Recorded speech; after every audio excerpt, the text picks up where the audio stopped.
Exploitation from the European mentality has entered into all cultures, sadly, in the northern and southern hemisphere, of going, seeing, conquering, exploiting, depleting, and that the indigenous people are left with the garbage.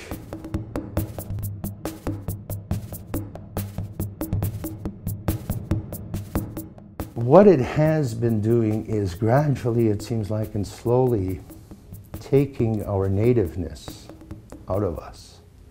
Virtually all of the Beaufort and Chukchi Sea has been zoned for industrial use, for the oil and gas industry. Here they are going into this last fantastic frontier and homeland of Inupiat people with very aggressive plans to exploit more fossil fuels. Take the performance that we had in the past, which was exceptional, and you fast forward to today, and we're even more confident in terms of our assurance that we would have no impact in terms of us being in the Arctic.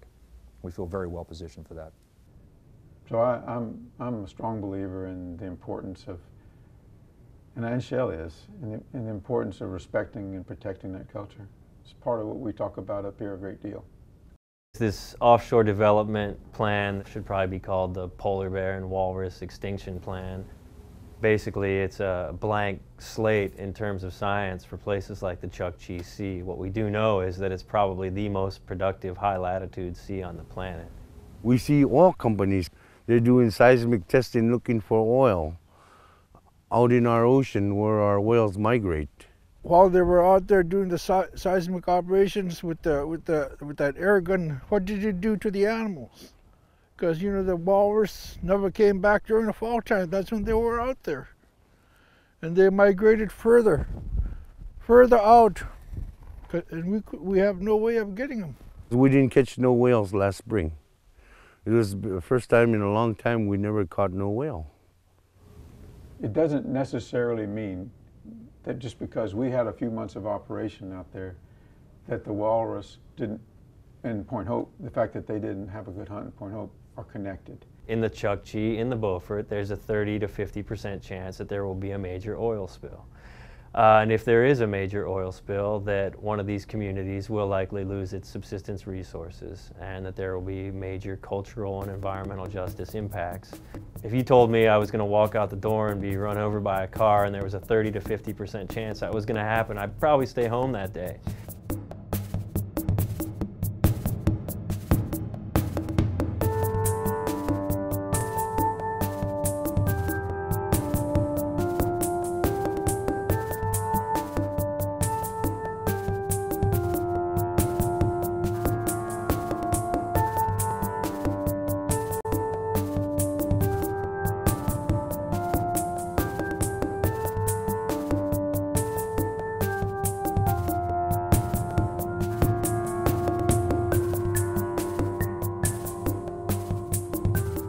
We definitely have a lot of people here that are living in poverty or underemployed.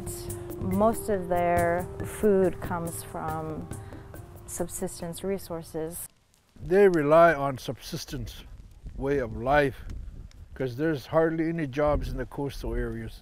To harm what we have is real scary for the community here in Point Hope and the villages out there.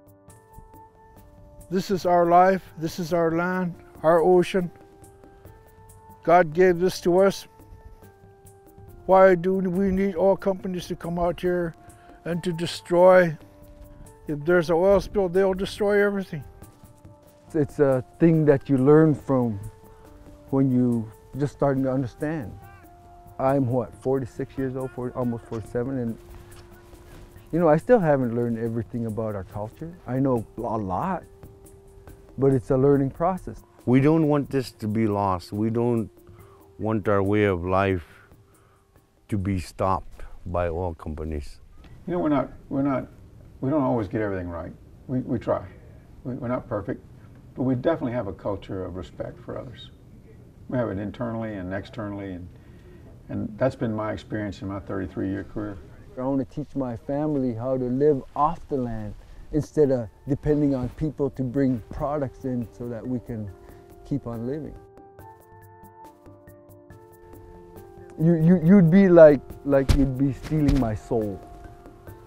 If you put the oil rig out there, I don't know how we're going to adjust to it. I don't know what to expect out of it. I'm scared. I could see this eventually dying away.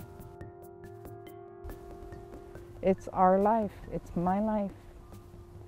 And I want to live it, and I want to save it, and I want to help our young people learn it. My children, my grandchildren.